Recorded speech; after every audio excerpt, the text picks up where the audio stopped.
Good evening, everyone. We will call to order the Tuesday, February 18th meeting of the Community Services Commission. Welcome to all of you that are viewing via Zoom or other aspects. We're very glad to have you all here. We will start with our roll call and then get into some business. Chairperson Phillips. Present. Commissioner Scarborough-Eckel. Present. Commissioner Armin Odian. Commissioner Slater. Present. Commissioner Briceño. Could we have Commissioner Slater lead us in the Pledge of Allegiance, please?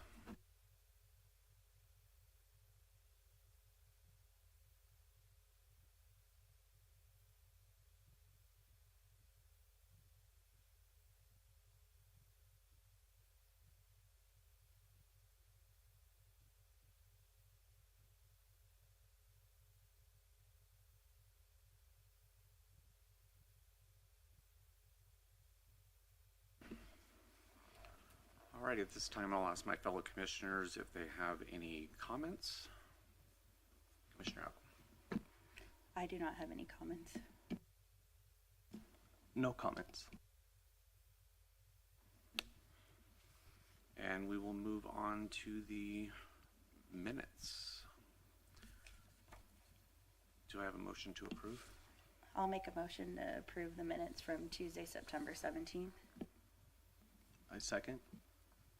All right, roll call. Chairperson Phillips. Aye.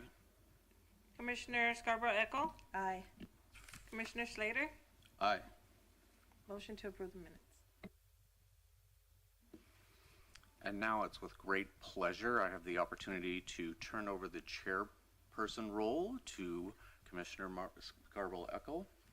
I'm looking forward to a year of her leadership. Thank you, Commissioner Phillips. Thank you for all you did this past year. We will move on to presentations. We have Desert Recreation District here with an update.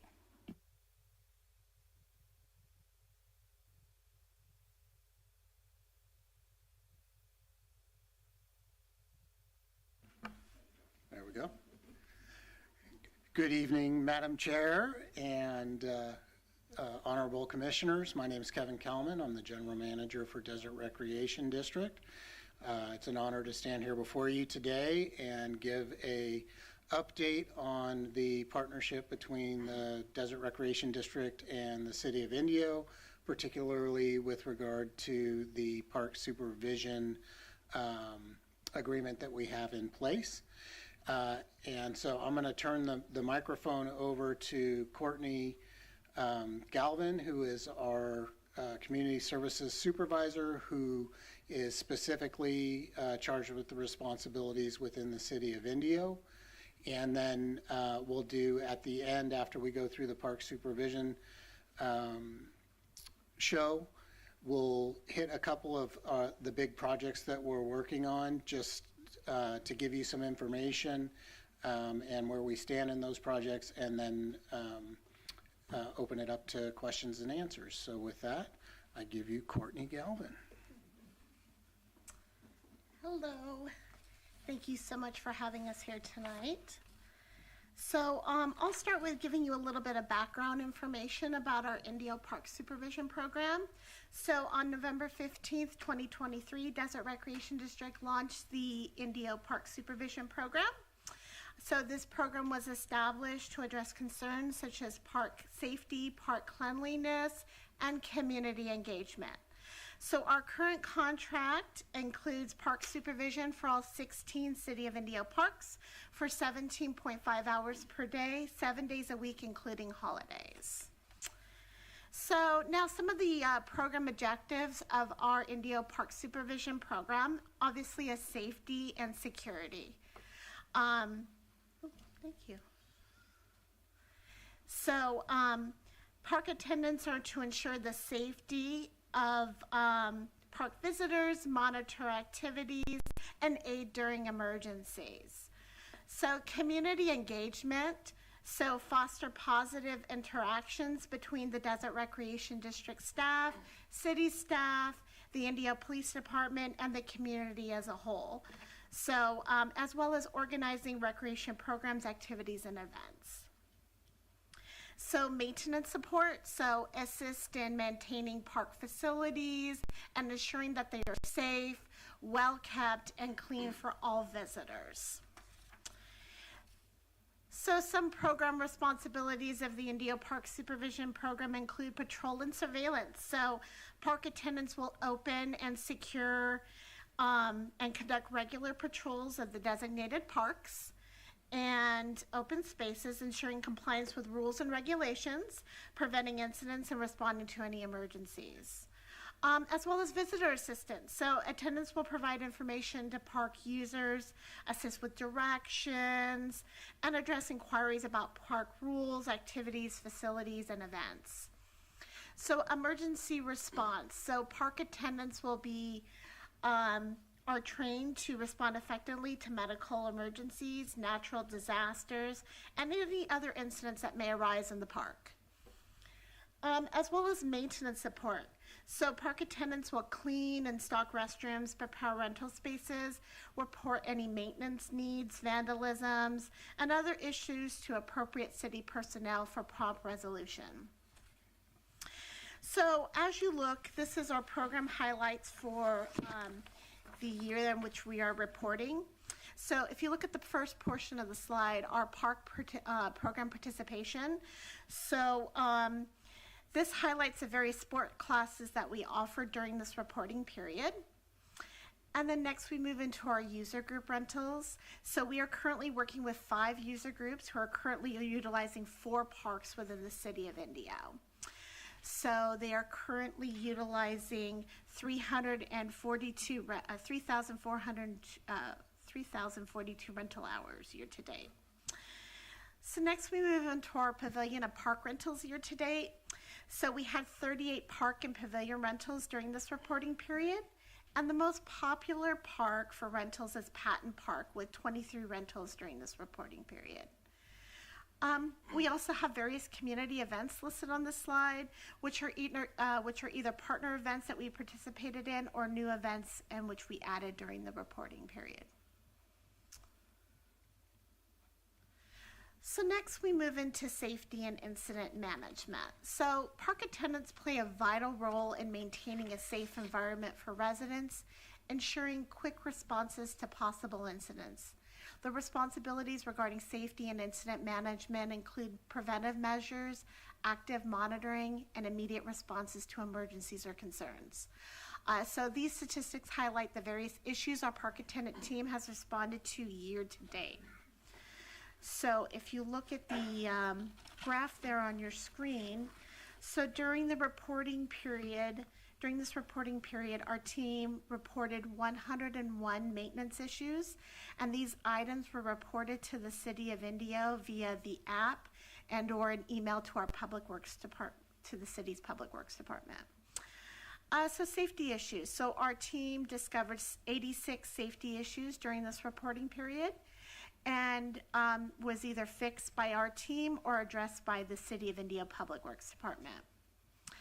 As well as 114 incidents of vandalism within the parks, and these were either resolved by our team or reported to the City of Indio. And lastly, our team contacted the City of Indio Police Department 146 times during this reporting period for a wide range of issues. So next we move into our survey data. So in 2024, our team collected more than 300 park surveys during this reporting period. The park survey included 13 questions covering topics such as park location, frequency of use, overall condition of the park in which we were surveying, and whether the park rules were being followed. So midway through the year, we revised our park survey because the questions that we were utilizing, we thought there were better questions that we could utilize to capture the metrics in which we were interested in. So consequently, some survey results have comparable data while others do not. So if you look at this first survey, so during the past 30 days, how often do you visit a City of Indio park? And Majority of the responses indicate daily or weekly, so we are hitting a large target audience of the regular park users in these surveys. So next we move on to, is the City of Indio Park that you are currently visiting meeting your expectations? So majority of the responses notated strongly agree or agree as a favorable response. And then next we move on to, do you feel safe in the City of Indio Parks? So the increase in responses from the first survey to the second survey shows a strong response. So people are starting to feel more safe within the parks, and you can see it in the survey responses that we were receiving from the first survey to the second survey. And lastly, do you feel there's a good presence of authority currently in the City of Indio Parks? So majority of the respondents selected strongly agree or agree as their favorable response and choice. So now I'm going to move on to Scott, who will give an update and finish out the presentation.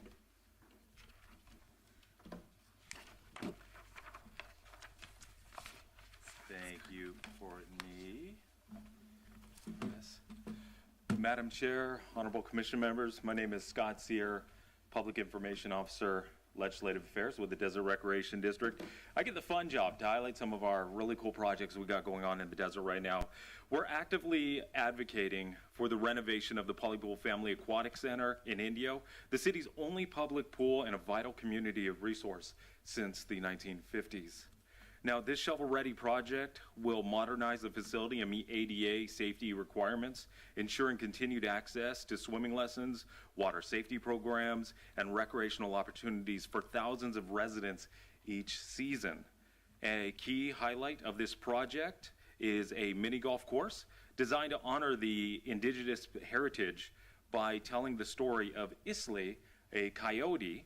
You can see him pictured in one of those going over a bridge that for our wildlife, a well-known figure in the Native American traditions. So every course will be very educational. As funding discussions move forward, DRD remains committed to championing this critical investment in public health, safety, and community engagements. Polypool Services provided open swim, learn to swim, pool rentals, Desert Recreation District day camps, senior groups, community events. One thing we also do, and we're very proud of, is we partner with Find Food Bank, and during the summer season, Polypool hosts Find Food Bank, which drops off free food for residents, whether you're there for the pool or not. Operation Splash, Polypool is a recipient of portions of the Operation Splash Foundation Scholarship. These funds have allowed Desert Recreation District to distribute free swim lessons and 10 free lifeguard certificates. Between 2023 and 2024, 421 Operation Splash scholarships were distributed for Polypool. And First 5 Riverside County, Polypool is a recipient of the First 5 Riverside Foundation Scholarship. These funds have allowed DRD to distribute free swim lessons via Ready, Set, Swim Junior. And between 2023 and 2024, 370 scholarships were distributed for Polypool. And now one of our newest projects, and Commissioner Slater has joined us on some of these meetings, so we're honored to have you. Thank you so much. And we invite you and everyone in the public to join us at our next one, which is tomorrow, and then again on March 5th. But we're here to talk about the Indio Gymnastics Center, the former the Metro 8 Theater. Now, this is a community-driven vision for the Metro 8 Theater. How we got here, our community demand for recreational space, especially the gymnastics, has outgrown the Indio Community Center with 500 enrolled participants and 250 on a waiting list. When the Metro 8 Theater became available, Desert Recreation District took action, entering a 90-day exclusive negotiation agreement, conducting a feasibility study with an architect, and ultimately purchasing the property and transforming it into the dynamic community space. Key considerations for this project in reimagining the space were focused on community needs, emphasizing education, training, physical fitness, and innovation. Additionally, we're exploring ways to ensure the facility remains self-sustaining while growing strong in community connections. Project cost and timeline, we're estimating this cost to be over $20 million, with the design phase expected to take 9 months and a renovation project to last 12 months. However, the official start date depends on securing funding.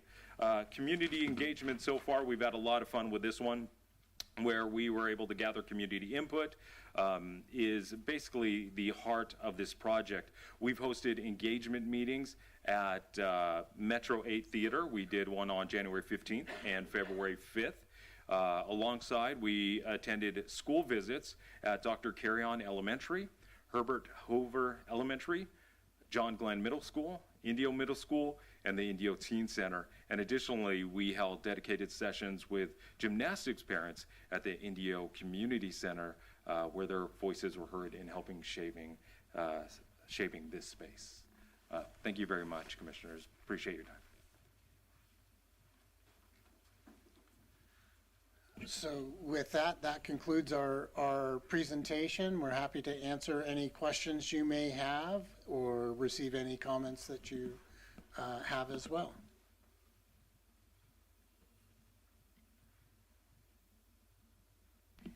Thank you so much. We really appreciate the presentation, and I know I'm personally excited about the new gymnastics center because I did gymnastics at the Indio Community Center from 95 till 2005, so that's really exciting for me and getting to see the next generation kind of have a better space and a bigger space. So thank you so much to all of you. Thank you. And like Scott said, we do have another community engagement meeting tomorrow night where all of the school site visits and the other community input will be kind of mashed into kind of a new plan for bouncing off the public again. So if you can make it, and if you can tell your friends and neighbors and everybody, we really do want to hear from the community. And the other great thing that has happened with Commissioner Slater attending is we learned that the city of Indio is also making plans for a skate park, potentially at Miles Avenue Park, and that was one of the potential uses that has come up. And so, you know, giving some opportunity for coordination between the city and the district, not to duplicate but to complement each other's efforts, will go a long way. And yeah, so good stuff. Anything else? Thank you. Thank you, Desert Rec team. All right, now we will move on to item number 8, department updates. I will start with Commissioner Phillips. We have a lot happening over at the Indio Performing Arts Center. There's currently 2 shows running this month. The Odd Couple female version of The Odd Couple, which is currently running Thursdays through Sundays. And then we also have Honky Tonk Angels, which is also running on the weekends, Saturday and Sundays only. And we have our Kids Works program, with the enrollment is opening this week for the spring camp. And again, any kids that are TK through 8th grade within the DSUSD school district can attend that camp for free. It is an all-day camp. They compete in some different competitions, and then it highlights into a presentation at the end of the week. So we're very excited to be doing that again this year, and that registration opens this week on the website at Desert Theater Works, dtworks.org.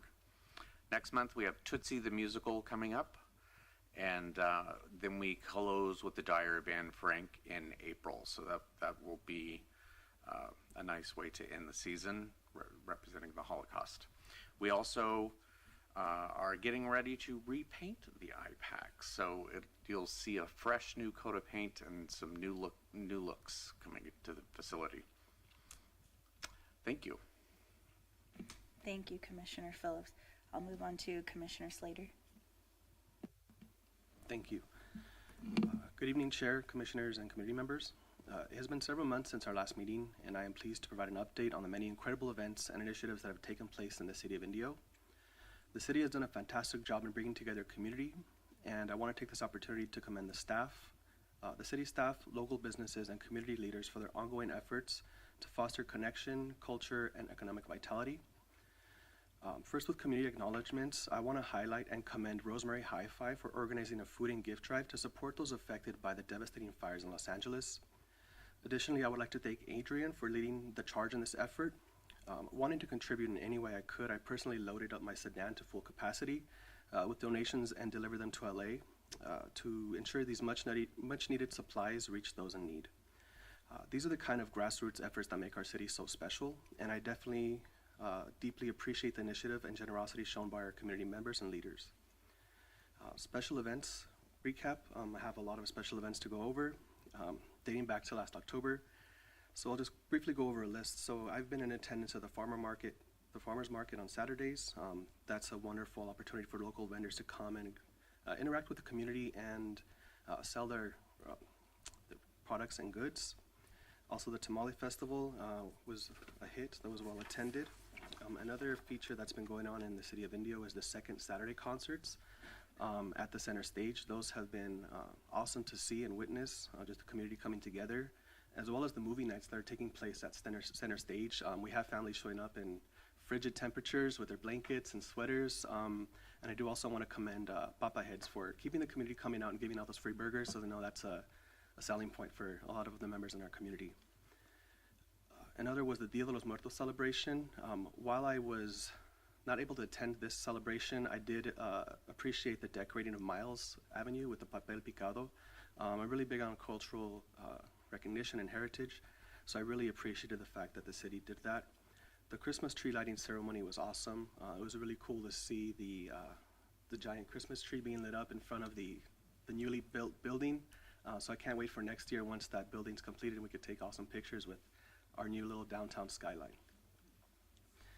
I've also been in attendance at the Food Truck Fridays. I'm trying to lay off the Food Truck Fridays because it's affecting my waist and my wallet in a negative way. But I definitely encourage the community to go out to those Food Truck Friday events.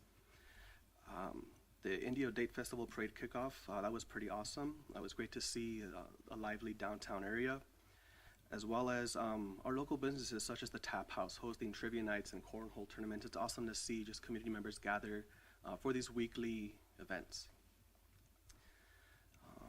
Lastly is the Black History Month event.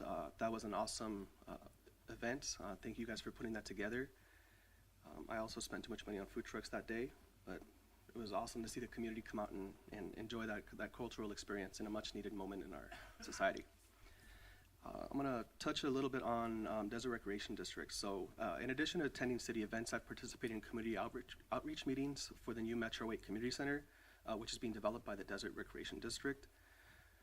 These meetings provide a crucial opportunity for residents to share their input on what they'd like to see in this facility. The center will be a huge benefit for our community as it's going to be the second community center in the city of Indio.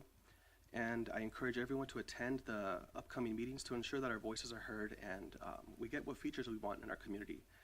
As Kevin mentioned, I did have conversations with Councilmember Oscar Ortiz in regard to city plans, and he mentioned that the city is looking to build a skate park on Miles Park, but there's some steps needed to be taken before the skate park can be developed. However, instead of having two skate parks in Indio, I was maybe advising Desert Recreation to reach out to the city to see if maybe we can have one well-funded skate park that would attract more people. I was thinking like an indoor-outdoor hybrid thing. That's what they had proposed at their community meetings. So looking ahead, so as we move forward, I'm eager to continue supporting and participating in these events. I encourage our commission to explore new ways to further engage the community and to encourage public participation in planning projects such as the Metro 8 Community Center, or even coming out to these meetings to hear what's going on in our community. Lastly, I want to express my gratitude to city staff, community leaders, and businesses for their dedication to making Indio a thriving and welcoming city. And I look forward to working together to build upon these successes. That's my report. Thank you. Thank you, Commissioner Slater. And I will move on to the lights at Indio Golf Course. I can just say that I am so happy to see building moving along, and I'm sure that Jim will probably have more updates during his update session. But before I move on to park updates, I wanted to see if anyone wanted to rotate the current department that they are on. I know we do that usually once a year. Commissioner Slater. Yes, I would like to ask if it'd be a possibility to rotate over to the lights. That's fine, and I will rotate to special events so we can switch for the year.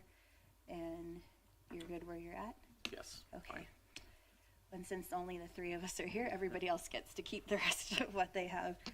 So I will move on to park updates, and I'll start with myself.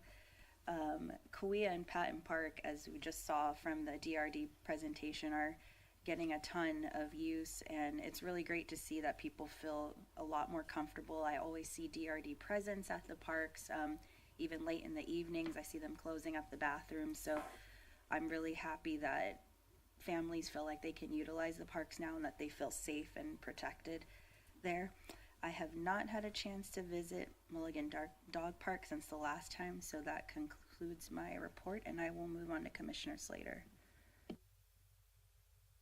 Thank you. So for my park reports, I am tasked with overseeing Dr. Carrion Park, Miles Avenue Park, and Miles Avenue Dog Park. I've loved to see all the activity happening here on Miles Avenue, not excluding Miles Park.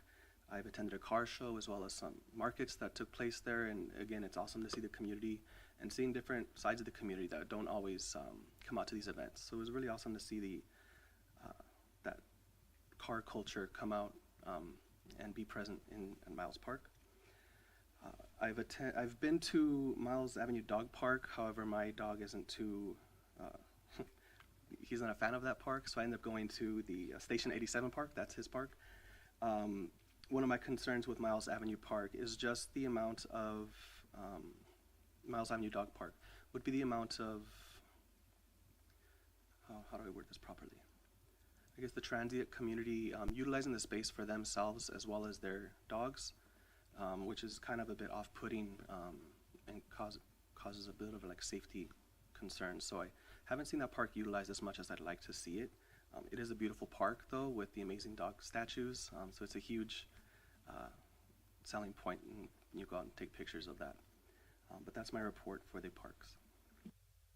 Thank you, Commissioner Slater. Commissioner Phillips? Nothing really to report on either of my parks. I think it's nice to see the Desert Recreation giving us some statistics on how the parks are being used and what the safety issues are. I think that's really important for us to know going forward, since we cannot be there on a regular basis. The parks are being used more, and I think safety is a big issue that seems to be resolving itself with DRD. So hopefully we will just continue to see increase. I have a question. Jim or Megan, would it be possible to get maybe quarterly reports from DRD regarding like the statistics and numbers of the parks, since they're capturing that data? Yeah, sure. They try to do it in tandem with city council meetings, and they were supposed to jump right into city council tomorrow night, and then they canceled till April. So they like to do those in tandem so that when the council, when they report to council, they report to us as well. So I don't know what the contract calls for. So there is a clause in there on when they report. I'll have to look that up. And I think quarterly is the way to go on that. But again, it's all up to council and the city manager whether they want to have them there too. We don't have to do tandem in that. It just works well for them, so they can be boom, boom right after and get recommendations from you guys and then talk to council the next night if it works out that well. But I'll check their contract, see what they're required to do. Okay, thank you. You got it. Thank you, Commissioner Slater. And before I move on, does anybody want to change their parks for the upcoming year, or is everyone fine where they're at? I'm fine staying where I am. Thank you. Are these parks already grouped together? Can I request a change in dog parks? You could. Who would you like to change with? He's not here, but I would like to change with Armin. Just since Station 87 dog park is a dog park I frequent. I will go ahead and let you do that since he's not here, and I will report that back to him. Okay, so we'll put Commissioner Slater on Station 87 and move Commissioner Ordian to Miles Avenue Dog Park. All right, and moving on to item 10, updates. Jim? That's me. So a couple quick updates. As you know, the fair is going on right now. It increased to 13 days, having the Monday, Tuesday, Wednesday off, except for this week because of President's Day. So instead of just being 10-day run, they're doing 13 days total with they have today and tomorrow off. Wednesday they'll go Thursday, Friday, Saturday, Sunday. Then they'll have Monday, Tuesday, Wednesday off, and they go Thursday, Friday, Saturday, Sunday again. So they're capitalizing on 3 weekends, which brings them more revenue and more people to enjoy the fair. So that's why they moved to that. The parade was good yesterday. It's going to have to be really, really scrutinized now. I was there yesterday. It was pretty much chaos, and with the new parade company that they had, it went off well. I don't think a lot of people saw some issues, but I've been getting feedback on it. So it needs to really, price is one, but we really need to talk to the county about who's paying for what, because when the county ran the fair, we just rolled into our sponsorship with them the cost for the parade. Well, now the county doesn't run the fair. They still own the fairgrounds. They don't run it, though. So our contract with the fair is with Pickering, which they don't do the parade. So the county still does the parade, and we do not have an agreement with them on using our city streets or using our IPD or using our public works. And it was quite expensive this year, which needs to definitely be looked at, and what the county can kind of pony up to help us, because it's really not our parade. We love them coming to Indio and all that, but it's not the city's parade. So we, as I said, we had it in that agreement, but we don't now, so we got to figure out with the county who's going to run it, first of all, and what company's going to run it, and to make sure we get either reimbursed for our police personnel and our IPD, public works personnel, and some of the barricades that we had to use as well. So we're going to do a revamp on that, and kind of figure the route out as well, because I did hear a lot of people liked Town Street coming downtown instead of Oasis, because Oasis, as you know, is split, right? So if you're on one side, all the entries are coming down the other side. So people liked it. Working on the April festivals right now, doing a lot of community meetings, HOA meetings with them. We'll be done with those probably middle of March, and then middle of April is when Coachella starts. The golf course clubhouse is going along very well. We had a couple hiccups with IID, so it is going to be pushing us back for a completion date till probably the end of May now. It was supposed to be end of April, so it looks like it's going to go into the end of May now, and then we'll have our ribbon cutting and all that, and everybody will be invited on that. And we might do a golf tournament with the ribbon cutting, so it might be a whole gala thing that we do with the new clubhouse, so we're excited for that. And that's all I have to report. Thank you, Jim. Does anybody have anything else? All right, then we will adjourn. Thank you. Awesome.